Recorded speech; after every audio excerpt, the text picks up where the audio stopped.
Good morning, everyone. So Joseph Little, Assistant Head of School in Dublin School of Architecture, and Malachy Matthews, one of our thought leaders in the BIM space. I'm just really tremendously grateful to the support from CIF, from Mick's very kind words earlier on, Sean's constant support there, Dermot Kerry, etc. It's really nice to see that and to have the backbone and to know that we're actually really serving what a large body of the industry wants. Sorry, go ahead. Nope. This is obviously about a CPD that we're going to be talking about, continuous professional development course at level 6. So as Joe was saying, and the bottle of champagne is on its way, Joe. This course is for the guys who actually are building the buildings. It's actually delivering that chink, that particular position where we deliver on the building. So just I'll keep going as we're talking. We've got very strong interest from Clancy, who I see here today, from BAM, from CISC, and from Colin in running the new course. It starts in September. There's a limited number of places to start in the first outing. There's obviously always learning there. So get your applications in. It's on the website. Now, good.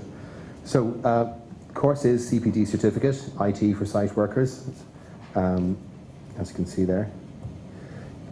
Obviously, information technology on building sites can provide a high level of communication exchange at all times. So even if the site worker, the foreman, is halfway down the site and a call comes through, the new drawings released, whatever sort of engagement is necessary, it can happen. There's nothing to stop it.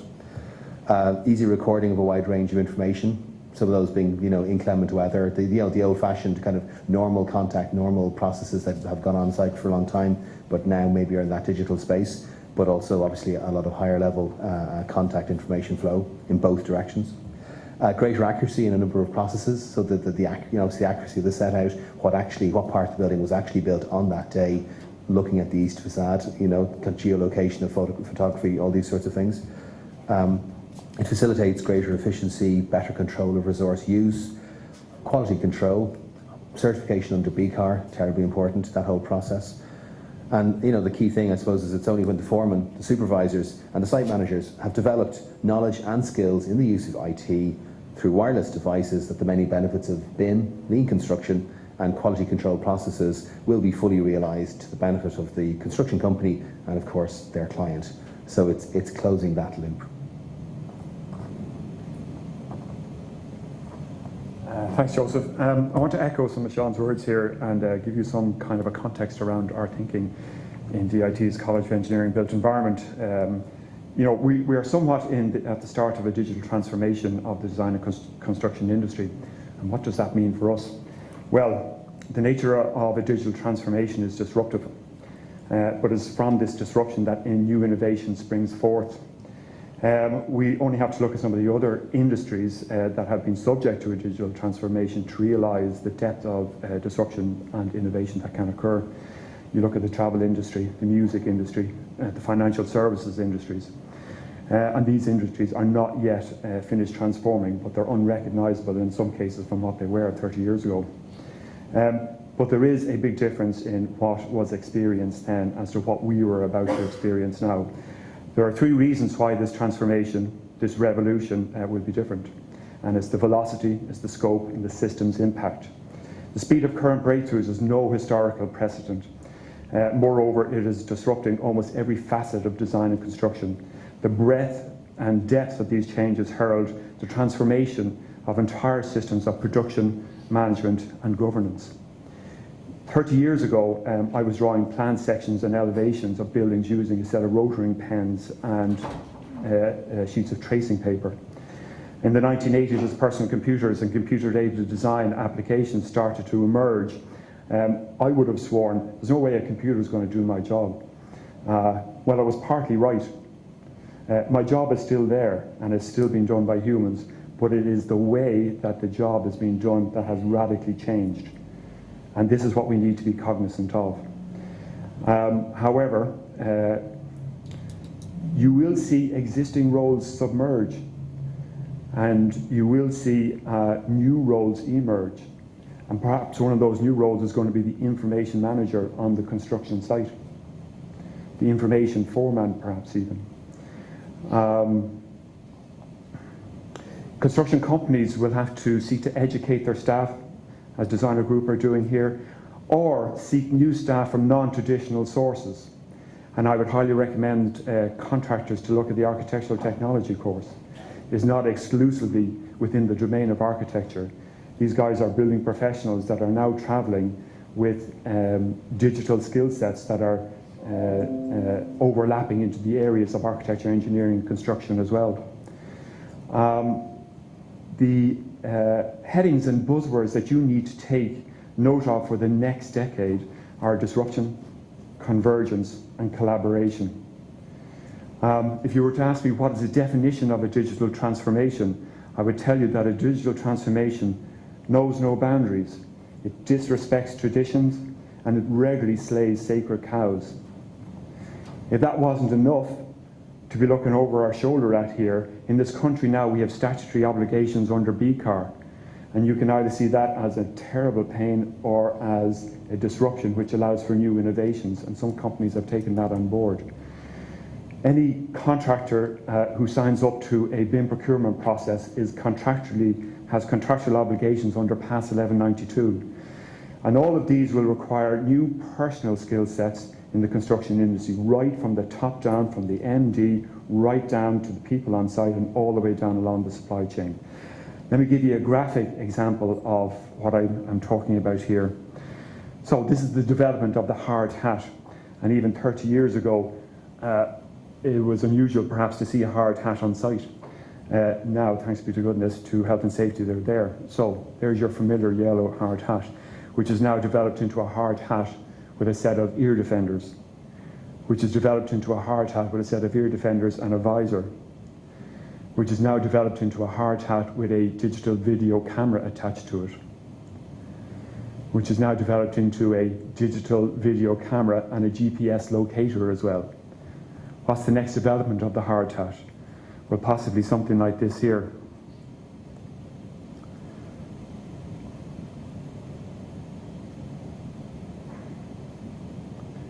I don't expect everybody inside to be wearing one of these here, but this is the daiquiri hat, and what it does is this kind of stuff here. So with the visor, it allows you to instantly access information, instantly access data, so that you can track work on subcontractors. You can use thermal cameras in order to envisage what's happening in terms of heat and cooling of mechanical plant, of cooling plant and things like that. You can access, you can visualize data information from this as well, because this is connected back to your common data environment. It's connected to data sources here. And you can remote control experts, so you can have a conversation with this on, with the guys back, with Joe back in the office there, explaining exactly what the problems are going on here. From the yellow hat down to this is a disruptor, and this is innovation that's happening here. So I'm going to hand back here to Joe, and we'll talk about delivery of our proposed course. So the course itself, that's the kind of engagement we're talking about. The course itself is a one-semester course. It's part-time. It's upskilling. It's specifically for construction site workers. It's suitable for site workers who wish to carry out their existing role in a more efficient and interconnected way. So where effectively their role doesn't change. It's the brick foreman who remains the brick foreman, or the guys who are installing second fix electric or whatever doing that. It's people who want to expand their role. It's maybe the digital foreman person, you know, and it's also people who wish to progress their career, reskill or seek employment. So it's available to a wide group. The content will be delivered via lecture, practical workshops and tutorials, and I should also say demonstrations. It's structured and resourced to provide a positive learning experience and appropriate support services with a low teacher to student ratio to ensure good learning and student retention. Given that many of the students we're talking about will be unfamiliar with many IT concepts. I mean, a classic example again, the guy who's on Paddy Power but doesn't know what the cloud is, and this is bothering them, but they're actually engaging with Facebook and Paddy Power and whatever else as well. You know, so that kind of bringing people into the place. Actually, you're doing some of this already in many cases. You know, again, there will be people who've never used a computer, never used a keyboard. Some people who don't have an email account. I mean, there'll be a wide range. There'll be other people who are quite highly engaged in this, and companies like Mix that are already, or Jones Engineering that are already in that space, and I could mention many other companies. So the academic level, it's QQI, so Quality Qualifications Ireland Level 6, Advanced Craft Certificate, so somebody who has their craft certificate on site. Our other QQI Level 6 or 7 awards, that obviously includes FETAC as the equivalent. Level 5 can be admitted with relevant prior learning, and DIT have a very robust relevant prior learning process to accept and bring people in. So the engagement, very specifically, it's 48 hours of structured learning and 52 hours of self-directed, so it's 100 hours overall. Now that equates to basically a series of Wednesday afternoons, so 3 hours in the class, and very often about 4 hours of homework per week. So it's very achievable. A lot of that homework will come from the site. So the guys will be discussing what they're doing on site, the real world issues they have, what they're trying to grapple with, and they'll be coming away with solutions. So it's actually making their job easier straight away from where they are now. There's important to say there's an attendance protocol. So many cases your companies will be sending students to DIT. You will want to know, and we want to know, that no one's playing pool down the road, that they are actually in the class, that they're fully engaged, and that your HR officer or your managing director, whoever the relevant person is, will actually have access to the digital sign-in sheet that everyone will sign in on their computer or their tablet every morning and afternoon that they're there. So there's a really clear link. Your guys are in our building and they're working for you, they're learning, it's happening. Providing, obviously, this obviously relates to CPD obligations under Pillar 3, Technology and Innovation in CIRI for supervisors and craft workers. So just looking very simply at kind of the timetable, there's a range of different things going on, including introduction, review, lectures, tutorials, presentations and assessments. And the idea is giving people variety. It's moving them in every 1 hour slot through the 13 weeks. So effectively across the 13 weeks, you've got a full day the first day, the middle day, and then the last day are full, but every other day is an afternoon. We're looking at Wednesdays, which seems to suit a lot of people, in that it gives them about 2.5 days on the site, this input of an afternoon, and another 2.5 days on site. So that seems to kind of work, listening to the industry, what they'd like to see on that side. Obviously they're coming in, there's induction, all those sorts of things. Then the light blue colour is lecture content delivery, and the darker blue is tutorial. So very much reinforcing at each stage, what have you learned, how's it going, let's see, can you do it, bringing people with us. It's extremely important that the guys who come into the room stay in the room, that they engage, that they're with us. You know, that's not necessarily a conversation you need to have at level 8 or 9. It is a conversation you need to have at level 6, and we've planned and resourced for that.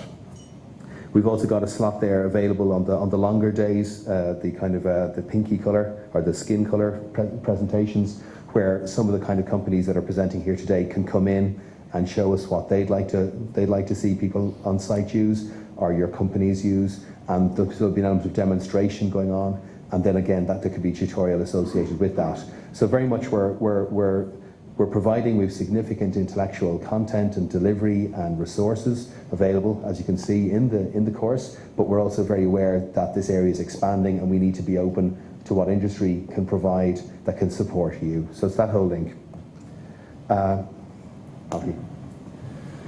Over the last 4 years, I've developed e-learning solutions for our postgraduate students on the postgraduate DIT cert and Masters in Applied Building Information Modelling and Management. And these e-learning solutions are based around collaboration and based around students' self-learning. So the learning for this course the central home for it will be a website here, in which the schedule of the course will be laid out, in which the students will reference back into the tasks that they are required to do, so they can get an idea of what's ahead of them. But also, obviously, this is available to them outside of DIT with their new tablets and new mobile technologies, so constantly accessible. In that course, one of the main factors is getting them to develop their own common data environment, to understand what that is and the usefulness of it. And we go through various different other primary areas that we have developed here. We've also consulted with some of the construction companies here, but in the first run of this course, we are very open to more experienced people coming in. I mean, site people coming in saying, perhaps you could concentrate a little bit in this area here or that area there. So it's an evolving course, and we're very happy to take suggestions on that. Community is really important. And I've developed systems whereby we will create a community for these learners as well. Again, accessible at any point that they want to come into it. And this is a shared learning resource as well. It is for the students, not necessarily ourselves as the lecturers here. And it's about sharing knowledge, it's about asking questions, and not necessarily me answering them, but a fellow student answering them as well. We build up a resource here in terms of questions and answers and conversation and new things that are happening. And guys, this is very interesting, have a look at this here and whatever else. That whole idea of community is very important to us in DIT. We will be delivering through virtual classroom as well, which will allow for assessment of tasks that the students would be set. And again, it'll be Sunday morning, Saturday evening, something like that, wherever you get a chance to sit down for an hour in order to do this. This kind of learning is accessible to you as well. Great. So to wrap up, the cost is something that hasn't been mentioned yet. So the cost is €915 per person with a €135 registration fee, which I think Mick previously said was a very reasonable sum. The application is online, it's on the website, DIT website, Dublin School of Architecture. It's also listed on your A5 flyer, which should be in front of most of you. I have a few extra ones, and obviously my contact information is at the bottom there, joseph.little@dit.ie. We're open for business. We're taking applications. We're looking, we've about, I think it's 22 is the first cohort. Later cohorts as we go through. We might be running this once a year in the first semester. Where interest is higher, we'll be running it in January and in September and January. And future cohorts can be larger, but we want to make sure that we've got it right, that we've done the listening, that we're doing the learning. It's an evolving situation, as Malachy was saying. So we're starting with a limited group of 22. We've about 11 places taken, and we'd love to see a full cohort. I think it's the 19th, September 19th is a Wednesday, and thank you very much.